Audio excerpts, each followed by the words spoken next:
Hey guys, welcome to another edition of Scenic City Spotlight with Gary Thurman. I'm so excited about today's show because I got my good friend on here. I've gotten to know him over the last several months. We're part of a network group together, and he is your attorney of law here with us today. So, Mr. Wayne Matthew, how you doing, buddy? Doing good. Thanks for having me, Gary. Yeah, man. So, Wayne, tell us a little bit about who you are, who you're with, and then we'll go through a series of questions with you. Yeah, I'm Matt Wayne. I have three first names, so I get all over the place. But I'm a partner at Copeland Stair law firm. I'm right outside of Chattanooga, originally from South Pittsburgh, Tennessee. Okay. So, grew up here. This was the city growing up. So, been around here my whole life. So. Good. So let's talk about law because, law gets technical and there's all kinds of different categories when it comes to law. So what type of law do you, specialize in and what do you love most about what you do? Yeah. So there are a bunch of different kinds of law and, you get some of the general practitioners, they get all kinds of questions. You have family law, criminal law, bankruptcy. You'll have civil law, which is typically your just non-criminal issues. But what I primarily focus is the realm of the civil. So I'll do, and within that, I do mostly construction, mostly in the construction industry and the business industry. Those overlap. But within that, I handle employment issues, whether that's drafting employment contracts, whether that's doing policies, HR, advising on terminations, hirings, and things of that nature, which goes hand in hand with construction. Right. You're hiring subcontractors constantly. Right. You're contracting with owners, you're negotiating. So anything that involves a small, medium-sized business, typically related to sort of blue-collar industry, manufacturing, construction, service providers, things of that nature, typically who I deal with. Okay, that's awesome. You're doing some of that stuff for us right now. Yeah, absolutely. It's fun. Yeah. So what makes you most proud of what you do? I think most proud is being able to help my clients do what they love. Because I get to, my favorite part is coming into people's offices like this, whether I'm going to a job site, I have clients, some that film movies, some that do photography, some breweries, which are really fun to visit, gyms. So I get to go and live in their world for a little bit. I get to wear a lot of different hats. Right. Literally, if I have a hard hats on, sometimes I get to go to gyms and, see what they're doing, how to make sure that their liability is in check. Gotcha. All kinds of stuff. That's so cool. I love that. So if you were not practicing law, what do you think you'd be doing? Not as stressed, one, but if I could pick anything, I'd love to own like a bar or restaurant. I love to host. I love that, all that good stuff. I know you love to work out. Yeah. That's a big thing you do too. So I didn't know what the answer would be there. So you're part of a large group. How many people are actually involved in the group? So I have I call it an agile team. A lot of firms do it differently. Sometimes you'll have divisions or groups that do, whether it's civil law, litigation, appeals, or whatever. But I have a team where I'm the partner of it. I've got 3 associates that primarily work for me. Okay. They're extremely sharp. 2 clerk for Supreme Courts, state Supreme Courts, and all 3 of my clerk experience. We have multiple people that are bilingual, speak Spanish. Oh, nice. I have a paralegal and assistant. So I try to use them as much as I can to help facilitate the process, make things smooth. Because at the end of the day, I'm providing a service. That's right. You have to be communicative. You have to be prompt. You have to give them a good product, most of all.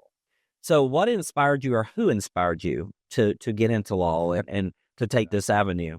Well, I had no idea. I grew up, I don't think I ever knew an attorney. It's like college, frankly. So I didn't know what I wanted to do. I got into the PT field because I injured so much playing sports.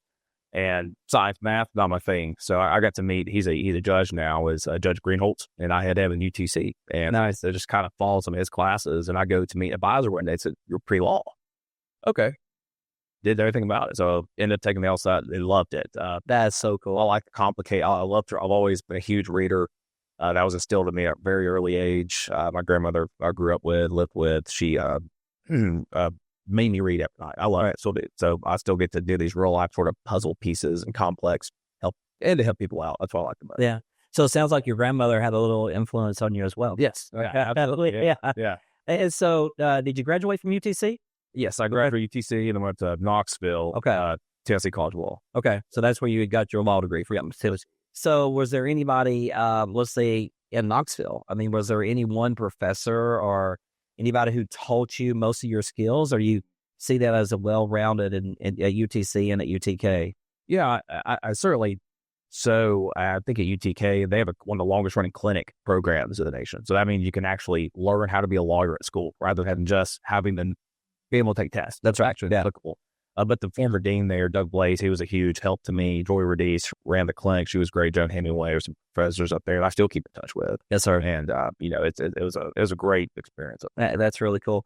So when someone uses your services, no matter if they're in construction, financial, whatever the case may be, what do you hope they get out of that? When somebody walks away from you and everything is done, what do you hope that they feel? The biggest thing is at least relief to an extent. Yeah, lights out. Yeah, but some sort of confidence, some sort of feeling that they're validated, valued, and heard. I think is the biggest thing. Because I'm one of those professionals. I don't get calls for good news. I get the bad news calls. Mm-hmm.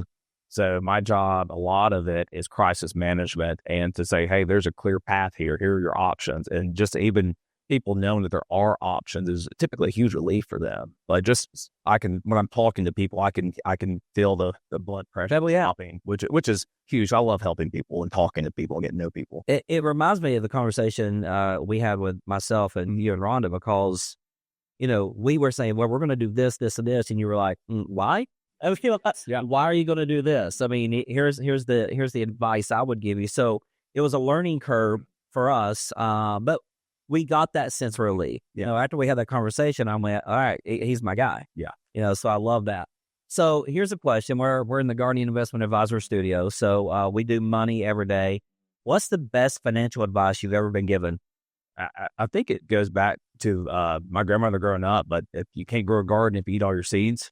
So I remember doing chores for $2 or whatever it was. Right. I always had a jar. I always put money back. So I've always, had that instilled to always save something of what you get. I mean, still practice that in my family today. I love it. So we have a phrase, pay yourself first. Yeah. Pay yourself before it comes out of your paycheck. Right. That way you love that. So, man, it's been a pleasure having you on. Let me give you some information. If you'd like to reach out to Matt Wayne or Wayne Matthew, in cold words, you can go to csbl.law.com. That's csbl.law.com. You got to call them at 423-648-2283. Again, that's 648-2283. And you can email Matt Wayne directly, mwayne@csb.law. If you're a business owner out there like myself, if you're looking for some advice, maybe you need to get some contracts put together for your staff. Maybe you need to do some stuff like he's working on with us with ownership rights and things like that. There's all kinds of things that he can help you with, and I advise you guys to reach out to him. Any closing remarks, bud? Look forward to working with you and everybody else that I could hopefully help. Yeah, reach out, guys. He's great at what he does. So Scenic City Spotlight, stay tuned for next week's episode. Take care.